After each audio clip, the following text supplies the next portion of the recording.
And now let's bring in a fourth guy. He's on the line. He is a ball nowhere extreme. You see him on the sidelines for Spectrum Sportsnet, the great Mikey Trudell. Ball knowers. Mike Trudell, what is the hot item? You've got 3 sons for Christmas. What are you buying? First of all, I love a good ballad. I don't know if you know that about me, but Not surprising. I love a good ballad. I don't know if that qualifies for sure as a ballad, but I was just telling Lindsay on the phone. The twins got Apple Watches for their birthday in October. Whoa!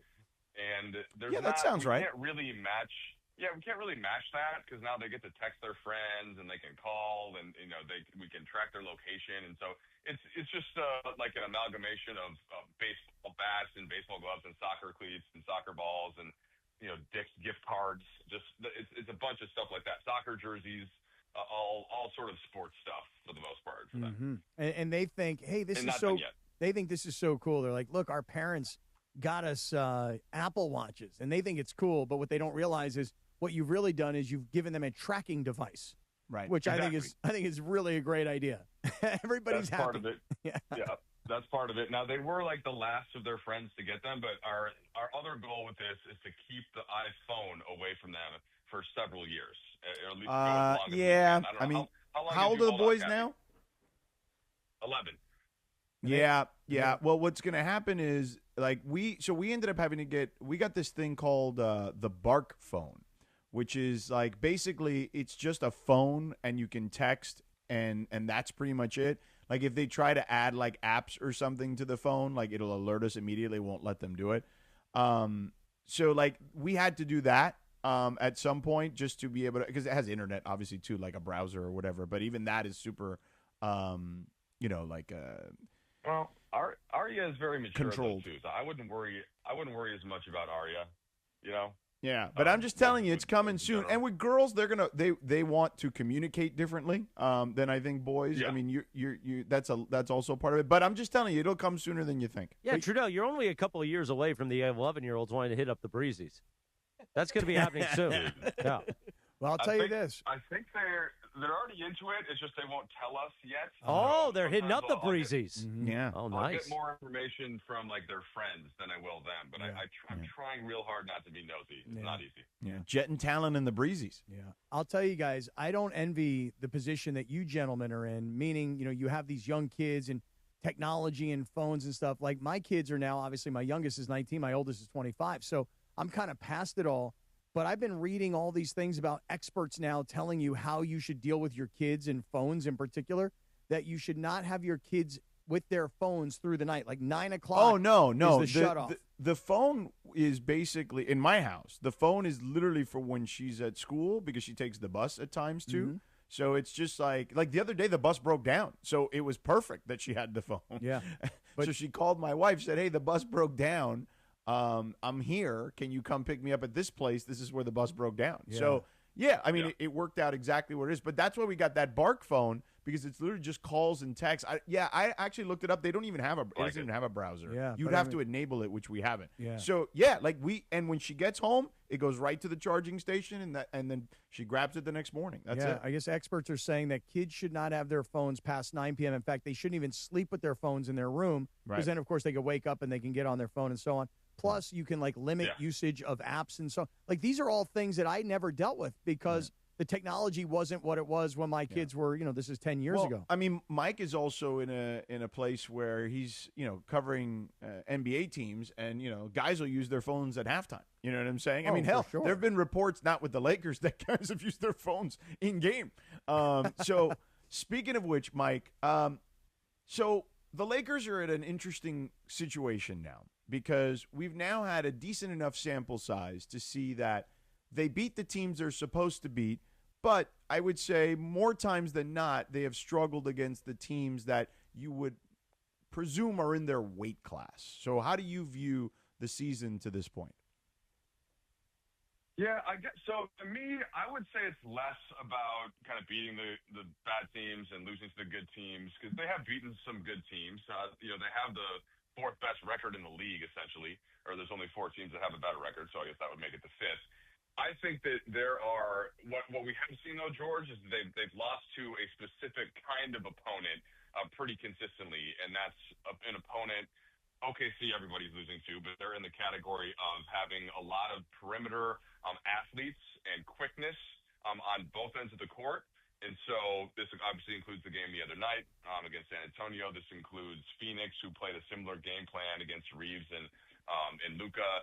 You know, it's just Boston was a little different, right? Because a lot of guys didn't play, and then earlier in the season, LeBron didn't play. But I think what we've learned about the team is that the fact that they've been able to win as much as they have, despite having kind of a clear flaw in the roster in a certain way, is actually encouraging for the future, because we still have to remember, like, when they traded for Luka Doncic, this was not something that was like a long-term plan that they had been building towards, right? I think that the way that it was described was, Nico reached out and, Rob kind of very smartly was able to execute it to get it done.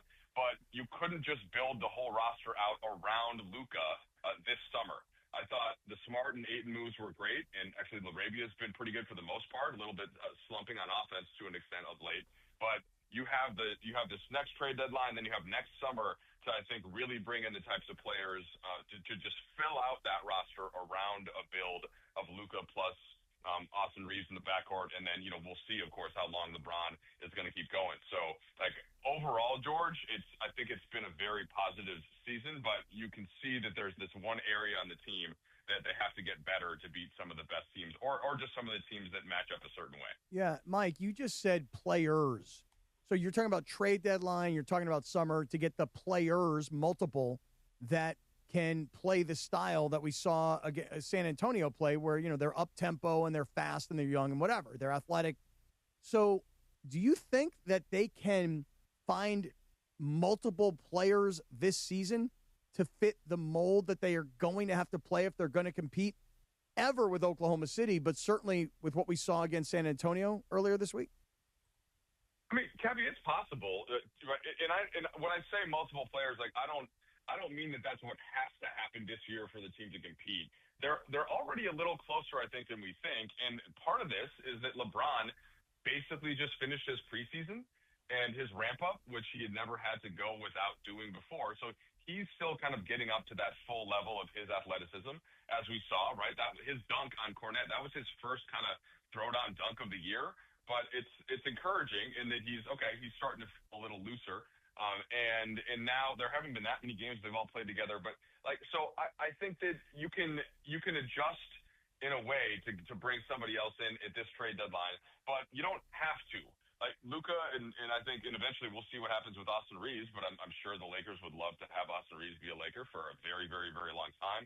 That's what I'm talking about the build of multiple players, like, around what their skill set is, which is you can get a good shot on offense basically for 48 minutes when you have a Doncic and Reeves backcourt. But then what are the best ways to complement the two of them with the defense and the length and the athleticism? And there are players on the roster right now that do that very well, and that's one of the reasons why they've won. I'm just saying that I wouldn't have expected the Lakers to have just completely been able to revamp what the roster looks like after they made that acquisition that kind of came out of nowhere. But I think that they know. I think that it's clear sort of what, and it's not just young athletes and like anything like that necessarily. It's just that the players that really complement them, and I think that's something that can happen in these next couple of windows, as you would say. Yeah. I asked George this the other day, Mike. I'll get your opinion on it as well. The calling card and the reputation that I've always been told about Jarred Vanderbilt is he's a really good defensive player. So. He's not playing very much, and I know earlier in the season still dealing with a couple of nagging injuries. You'll have to fill me in, but why is Jarred Vanderbilt, who's known as a good defensive player, why is he not playing it or contributing very much at all?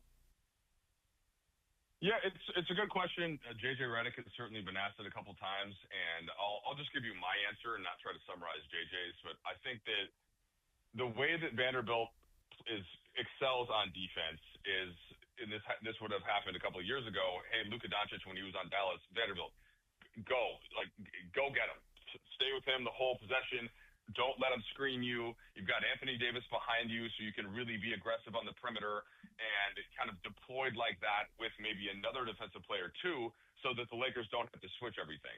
right now, more often than not, they're doing more switching on the defensive side of the floor. And so what a team's going to say then, they're just going to call up, whether it's Austin Reeves or Luka Doncic or LeBron's guy, have him come set a screen and get Vanderbilt off the ball anyway.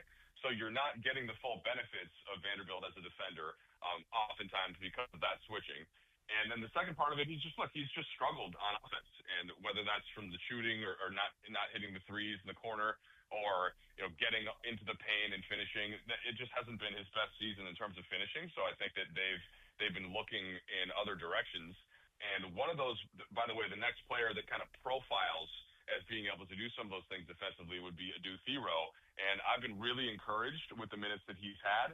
Of course, he's a rookie, so it's also a lot to ask, and he's a rookie who missed the preseason and missed a lot of the offseason as he recovered from a knee injury. So he's a player to watch, though, and I don't know if George agrees, but I would love to kind of keep, even at the expense, George and Cappy, of like losing a couple of minutes if it's not going well. I would love to just see some more Thero to see how fast they can get him to progress, because he's got the tools that they need for sure.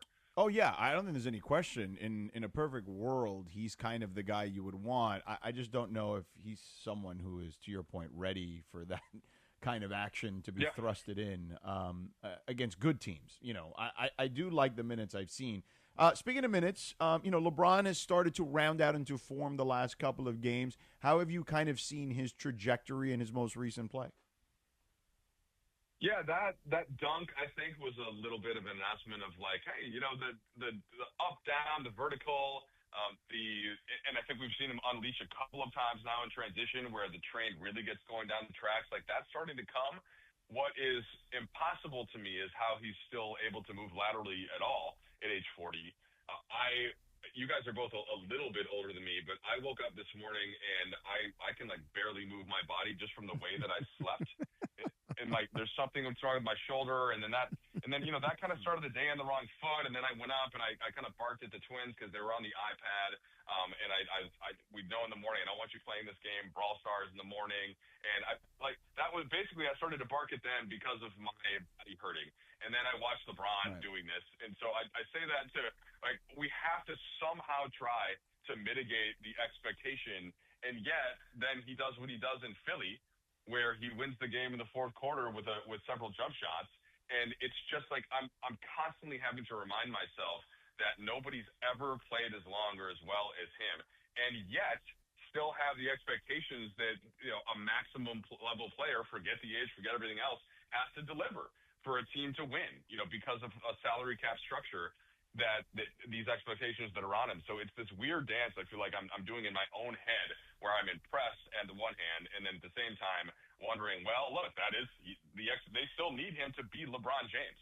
They can't have him be a lesser version, and that's the balance that I try to walk all the time. But George, the very short answer is that it's getting better. Like, he's clearly getting in better condition, and he's getting there, as he said, his lungs are getting there. But I'm always kind of wrestling with the way to analyze a player at this age, which is so unique. You guys are so overestimating LeBron being 40 and soon to be 41. In sports today, that's a very young man. I'll give you an example. Stop. I mean, guys come back and play quarterback in the NFL at 44 years old. Right, and let's see how good he looks. LeBron's a little baby, 40 years old. I'm 44. I'm 44, by the way, and that's what I heard that on Philip Rivers. I was like, come on, man. I mean, again, I couldn't even get up out of bed. But he literally is the oldest player in the league, and there has never been a player to play 23 years, Cappy. So, it is not really normal in the NBA, especially when you have to run. I completely understand. Let me ask you this. Going back to this San Antonio game from earlier in the week, I really thought that given that the Lakers had already beaten the Spurs, and they beat them when they had Wemby, and Wemby got into foul trouble in that game, and the Lakers won that game late. But I really thought without Wemby, the Lakers were going to win that game. And nothing defensively worked. San Antonio outran them in transition. They seemed to have wide open threes. When they went towards the basket, they got fouled. I mean, what is, just overall, what happened? There was no defense. So to say the defense was bad would intimate that somebody was playing defense. There was no defense. What is your analysis? Well, Cappy, this is going to sound stupid as I say this, but the way that the Spurs match up with the Lakers without Wemby for one game is actually a little bit more difficult for the Lakers to deal with than when they had Wemby. And obviously not defensively. Like, Wemby is an incredible defensive player and allows them to play a different way. But they basically have these three super quick and strong guards, right? And Dylan Harper, the rookie coming off the bench, and then Castle, who was awesome, who is only 21. And then De'Aaron Fox, who's enjoyed killing the Lakers for several years now. It seems like he hits every shot against the Lakers, right? Even when he's a mediocre shooter against other teams. So the three of them, that three-headed snake there, that's exactly the type of thing that is difficult for the Lakers to defend. They could handle Philly to an extent because Tyrese Maxey is the one head, and Edgecombe is a rookie. He's not quite there yet, right? You can leave him alone for the most part as a shooter. But to have three athletic guards, I think that's one thing where those guys aren't able to quite play like that when Wemby's on the court because they're going to be a little bit more deliberate.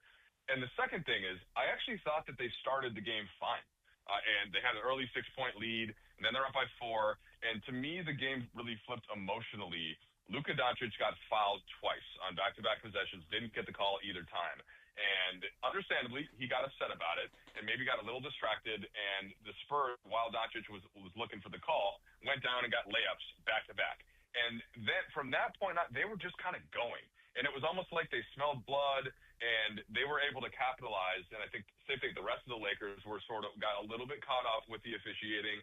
And they, because of all the stuff we discussed earlier, with the lack of sort of overall athleticism on the perimeter and just guarding the ball, they have to really be locked in as a unit to win games against those teams, which they have at times. For example, Minnesota earlier in the year, like 2 different times. That's a good team. But if they're not totally locked in, then they don't have the athleticism to recover when a team gets going.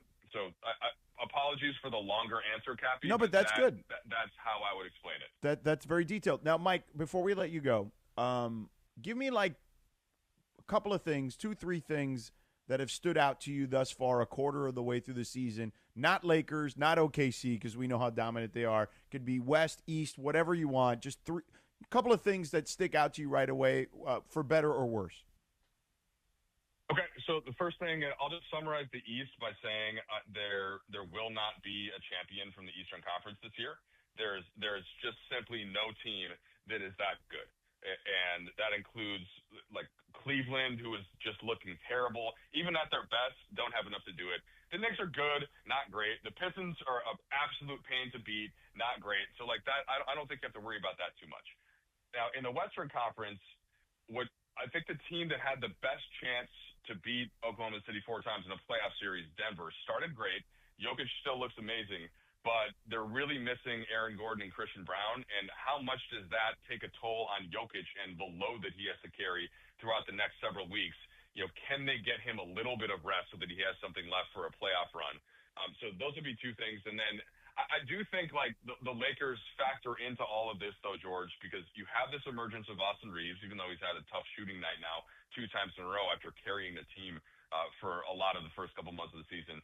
And then, Luka Doncic, I was just looking the other day. I'm writing a story in right now for Lakers.com, and I'm thinking he's averaging 35, 9, and 9. Like, exactly. And I haven't asked JJ Redick about it in like a month because we're just totally taking it. It's just totally normal that somebody is averaging 35, 9, and 9. If he finishes with averages kind of around there, it is an absolutely historically great season. And we're now used to it. And I think that's worth highlighting some, that he has been every bit as good as the highest expectations of him coming into his season healthy and in shape and all that. And, maybe some of that has gotten lost in the day-to-day here, but just putting a little bow on the fact, like, dude, 35, 9, and 9 is pretty crazy. All right, there he is, the great Michael Trudell. Nice work, Mike Trudell. Trudell, Very what nice. are you getting Annie for Christmas? Your lovely